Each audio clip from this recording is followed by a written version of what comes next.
Bonjour à tous, bienvenue sur la chaîne Les Talents de votre âme. Aujourd'hui, je propose de vous parler de l'acidose et de ses nombreuses conséquences. En effet, nous sommes nombreux à être aujourd'hui en acidose, c'est-à-dire avec un pH du corps qui ne correspond pas à celui qui devrait être dans la majorité de nos organes, et c'est quelque chose que regarde peu la médecine. En fait, l'eau est très importante dans notre corps puisque nous sommes composés de 65% d'eau.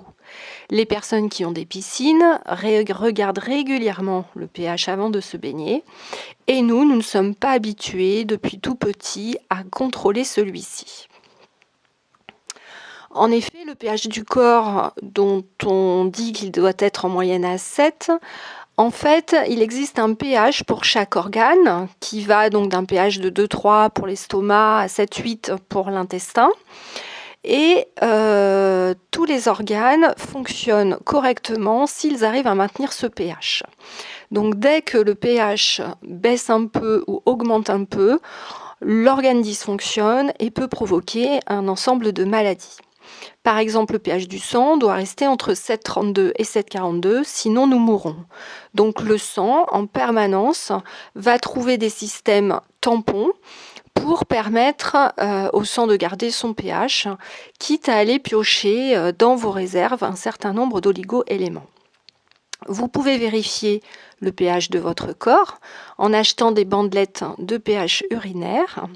Il suffit de vérifier le pH de votre urine 3 à 4 fois par jour durant 3 à 4 jours pour faire une moyenne, en ne prenant pas évidemment la première urine du matin qui, elle, est très acide. Vous êtes en acidose assez sévère lorsque vous êtes en dessous de 6. Entre 6 et 6,5, c'est une acidose moyenne. Et au-delà de 6,5, c'est déjà pas si mal, car en effet, au jour d'aujourd'hui, il y a peu de gens qui ont un pH à 7. Le pH est mis à mal par divers facteurs. Le premier est évidemment l'ensemble des polluants que nous avons autour de nous, mais surtout le stress. Le stress va faire dysfonctionner très rapidement le corps en produisant un ensemble de réactions chimiques qui va très rapidement faire baisser le pH du corps. Il y a également l'ensemble de ce qu'on appelle en naturopathie les toxiques, que sont le café, le thé, l'alcool, la cigarette et bien sûr le sucre et les drogues. Et enfin, le fait que nous mangeons de plus en plus d'aliments qui se transforment en acides dans notre corps. Ces aliments, ce sont les protéines animales, les glucides, les laitages, le pain et le sucre. Alors, il convient évidemment de continuer à manger ces aliments, mais en quantité raisonnable et en privilégiant dans nos repas les aliments alcalins. Et en fait, la sédentarité également, qui fait que nous éliminons moins bien qu'auparavant l'ensemble des acides dans notre corps. Les conséquences possibles sont très nombreuses et je ne pourrai pas toutes les citer ici. Pour faire court, comme vous l'avez compris, donc l'ensemble des organes vont dysfonctionner et donc il peut y avoir un impact sur énormément de choses. Le premier, en général, en acidose, ce sont des reflux gastriques, des problèmes d'estomac, des maux de ventre, des colopathies, des problèmes de transit qui peuvent aller jusqu'à des diverticules ou des hémorroïdes. Quand vous avez trop d'acide également dans le corps, celui-ci va essayer de l'évacuer autrement, en provoquant des infections ORL par exemple, ou en évacuant par les poumons et en provoquant des bronchites, ou des allergies de peau, ou de l'eczéma, et enfin des inflammations dans les articulations. Enfin, cela peut même aller jusqu'à utiliser le calcium des os et provoquer également et participer au processus de l'ostéoporose et également provoquer des choses un peu plus graves comme des calculs rénaux, des problèmes cardiovasculaires, etc., etc. Dans tous les cas, votre intestin va s'abîmer puisque les muqueuses vont subir cet acide. qu'il ne devrait pas supporter en fait.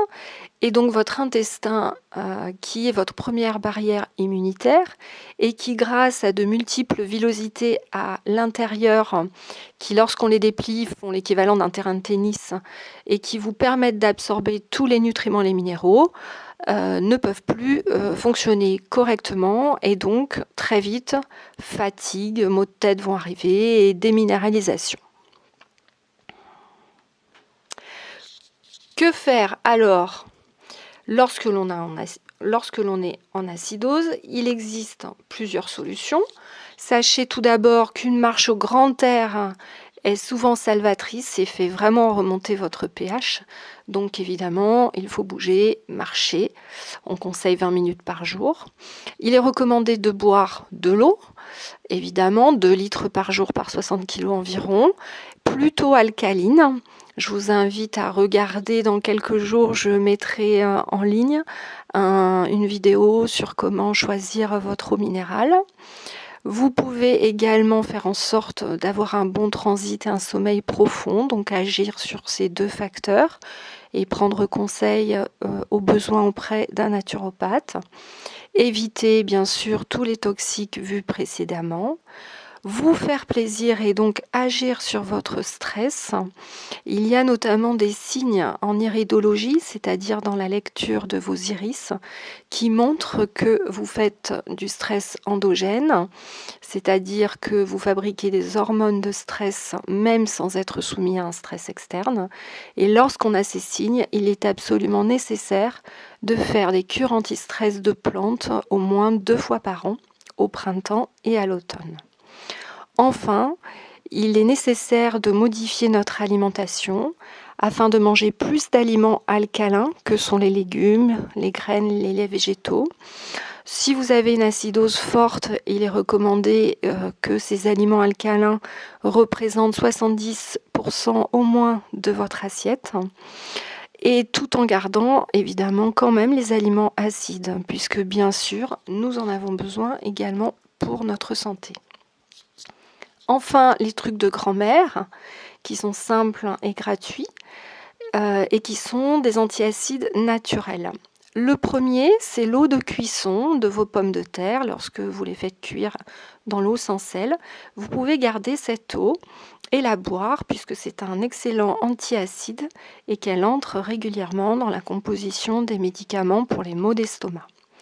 L'eau d'argile également, il suffit de mettre 3 cuillères à soupe d'argile verte dans un grand verre d'eau.